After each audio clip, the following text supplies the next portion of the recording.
An 1,800-foot perimeter has been established around the USS Bonhomme Richard and the surrounding buildings on the base and been evacuated to ensure safety of personnel. The Navy and federal firefighters are currently clearing compartment spaces in order to close in the center of the fire. I just got a report as I walked in that they have actual agent on the fire and that firefighting efforts are actually in hand, and we'll keep that updated as we go. The Port of San Diego Harbor Police Department is conducting firefighting operations utilizing tugs from the sea, from the bay here, and U.S. Coast Guard Station San Diego has established a 1 nautical mile safety zone around Bonhomme Richard and has closed the San Diego Channel south of Coronado Bridge to all boating traffic. Shortly, I'll take your questions to make sure, again, that we give you as much information as we possibly can, as we know right now. But just know that sailors across this waterfront are absolutely doing a magnificent job to save the USS Bonhomme Richard. They are fighting their ship and they are saving their ship. And the resiliency of our sailors and certainly of the team around them, we're seeing just incredible results. And so with that, I'll take any of your questions, and then again, we'll continue to keep you updated as we go through. We'll just do it kind of in order, left to right. Yes, ma'am. Thank you. Pasquarello, Channel 10. We keep hearing that there were explosions that were at the beginning of this firefight.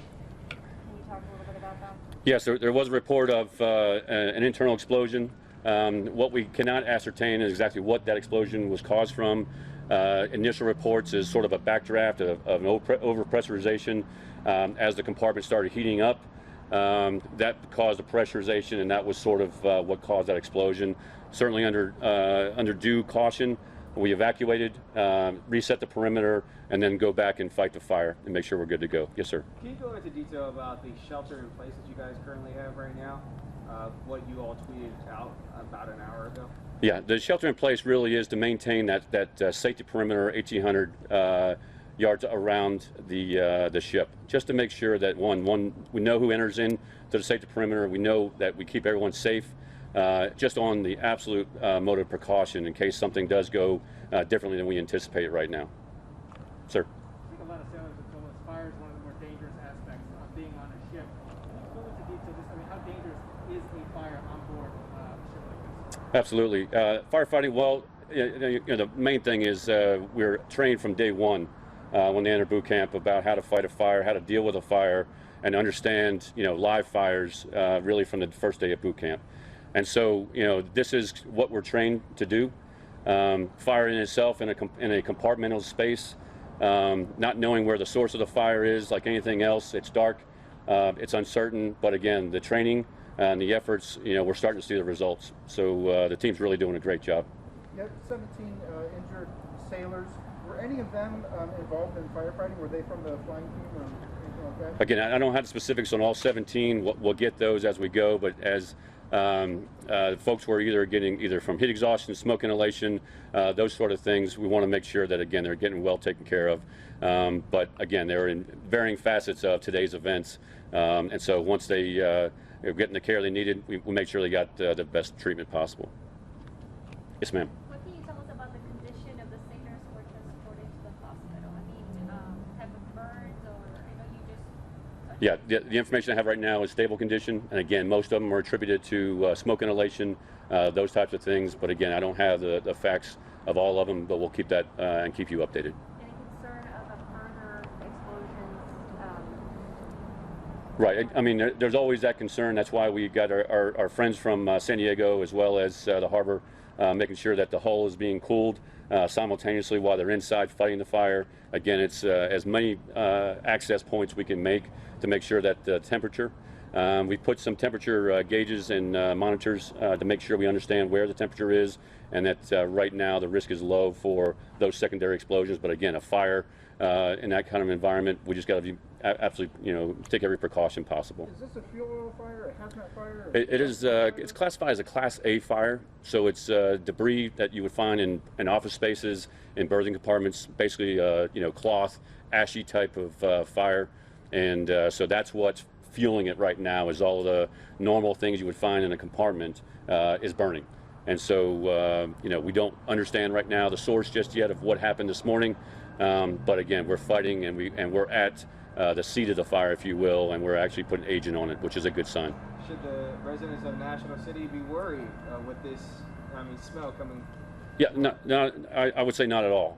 From a standpoint of, again, we're monitoring both from an EPA standard perspective and making sure that, again, air quality in itself, if we have any sense that it gets into a hazardous condition, we'll certainly make sure everyone's well informed and we understand it. But as you can see, as the shift is changing based on, going from daytime heat into nighttime, as the wind sort of is helping us out with dissipating the fumes, and it's changed quite a bit.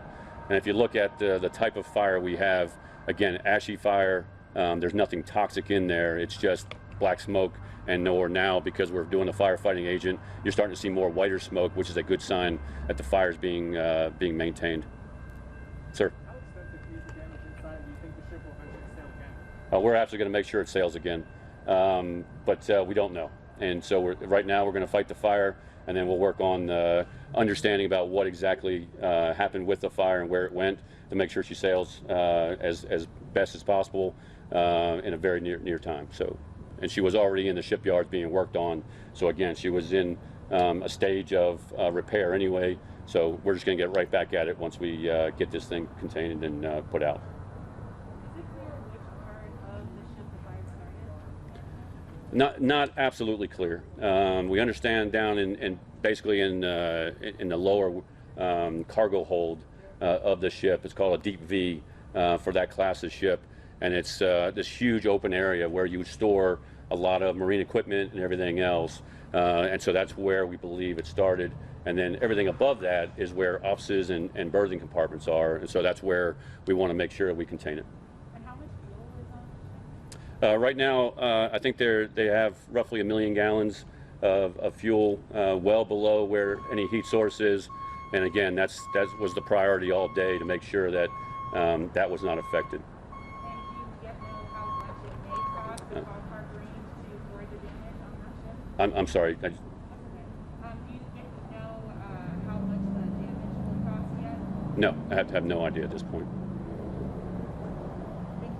Absolutely. Thank you for your time. And again, we'll keep you updated as we know further. And let's keep those sailors, in your prayers and your thoughts. They're doing an outstanding job, and they're representing your country absolutely superbly. Question? Yes, sir. Are sailors involved in firefighting right now? You better believe it. You better believe it. Yep.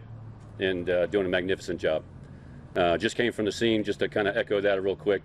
And the sight when you see young men and women wearing the nation's cloth, doing the business in which they were trained to do, it's absolutely amazing. And they're doing it. They're fighting their ship, and they're going to win. So thank you. Yes, ma'am. Is there any type of maintenance that you guys are going to be doing in other ships to prevent this type of things? Again, we're going to learn a lot probably from this, like we do with everything when something like this happens. And we'll let that investigation and those lessons be identified before we change anything, obviously. But certainly, we take all the precautions to make sure we have any sort of heat source or anything else in a shipyard environment well maintained. Again, it's a partnership with the contractor as well as with the sailors on board, and that teamwork is firm in Bonhomme Richard. So. How does training help going into this? Well, you're seeing it right now. I mean, it's understanding where the fire is, how to deal with this fire, unknown source, unknown span of the fire. The training is absolutely taking hold, and you're seeing. Hopefully, we're seeing the effects. Very soon that we'll hear fire out. So, but again, it's a long fight. It's the enemy in this case, the fire. Has had the first vote, but we're going to get after it, and we're going to get to it. So, thank you very much.